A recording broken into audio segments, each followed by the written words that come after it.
মুড়ি আর আলু দিয়ে এত মজার একটি রেসিপি যা বানিয়ে খেলে বুঝতে পারবেন কতটা টেস্টি লাগে। হ্যালো বন্ধুরা, আসসালামু আলাইকুম। উত্তরবঙ্গ রান্নাঘর থেকে স্বাগতম। আশা করি আপনারা খুব ভালো আছেন, আমিও ভালো আছি। আমি আজকে আপনাদের সাথে মুড়ি আর আলু দিয়ে মজার একটি নাস্তা রেসিপি শেয়ার করব। এই রেসিপি খেতে যেমন ভীষণ টেস্টি হয়ে থাকে, বানিয়ে নিতেও সহজ। চলুন তাহলে মূল রেসিপিতে যাওয়া যাক। কিভাবে বানিয়ে নেওয়া হয়েছে দেখানো যাক। প্রথমেই আমি 3টি আলু খুব ভালো করে পরিষ্কার করে খোসা ছাড়িয়ে নিয়েছি।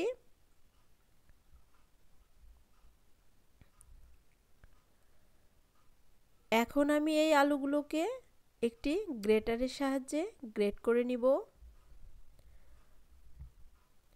দেখুন বন্ধুরা, আমি এখন আলুগুলোকে গ্রেট করে নিচ্ছি।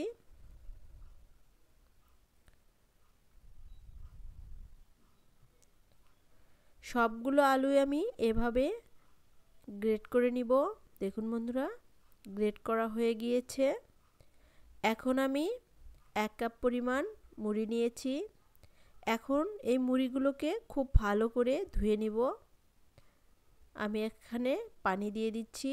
দেখুন বন্ধুরা, পানি দিয়ে খুব ভালো করে কষলে কষলে ধুয়ে নিব।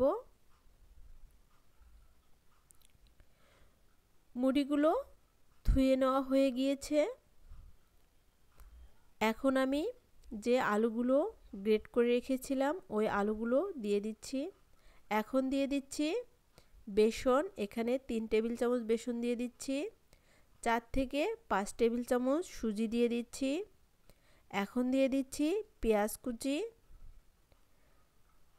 এখন দিয়ে দিচ্ছি কাঁচামরিচ একটি, হাফ চামচ হলুদের গুঁড়ো, হাফ চামচ শুকনা মরিচের গুঁড়ো, আর দিয়ে দিচ্ছি জিরার গুঁড়ো হাফ চামচ, লবণ দিয়ে দিচ্ছি স্বাদ মতো। এখানে আমি হাফ চামচের একটু বেশি লবণ দিয়ে দিয়েছি। এখন সবগুলো উপকরণ খুব ভালো করে মিশিয়ে নিব। দেখুন বন্ধুরা, আমি হাতের সাহায্যে খুব ভালো করে মিশিয়ে নিয়েছি। এখন দিয়ে দিচ্ছি ধনেপাতা। দেখুন বন্ধুরা, আমি ধনিয়া পাতা দিয়ে খুব ভালো করে মেখে নিচ্ছি। এখন এগুলো আমি তেলে ভেজে নিব। দেখুন বন্ধুরা, খুব ভালো করে মেখে নেওয়ার পর সুন্দর একটি শেপ দিয়ে আমি তেলে ভেজে নিব। এর জন্য চুলায় একটি কড়াই বসিয়ে দিয়েছি। পরিমাণ মতো তেল দিয়ে দিয়েছি। তেল খুব ভালো করে গরম হয়ে আসলে আমি এক এক করে সবগুলো বড়াই দিয়ে দিব।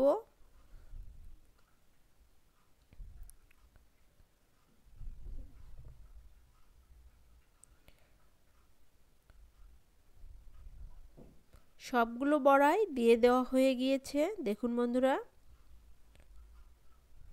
আমি সবগুলো বড়াই দিয়ে দিয়েছি। এখন অল্প আঁচে ভেজে নিতে হবে। একটা পাশ হয়ে আসলে অপর পাশটি উল্টিয়ে দিতে হবে। দেখুন বন্ধুরা, কত সুন্দরভাবে একটি পাশ হয়ে এসেছে। আমি সবগুলোই উল্টিয়ে দিব।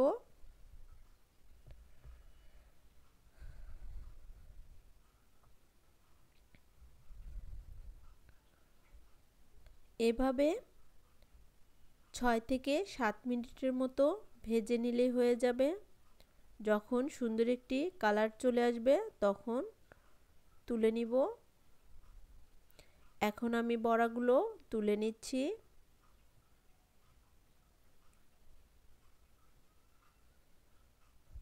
এভাবে আমি সবগুলো বড়াই ভেজে নিব।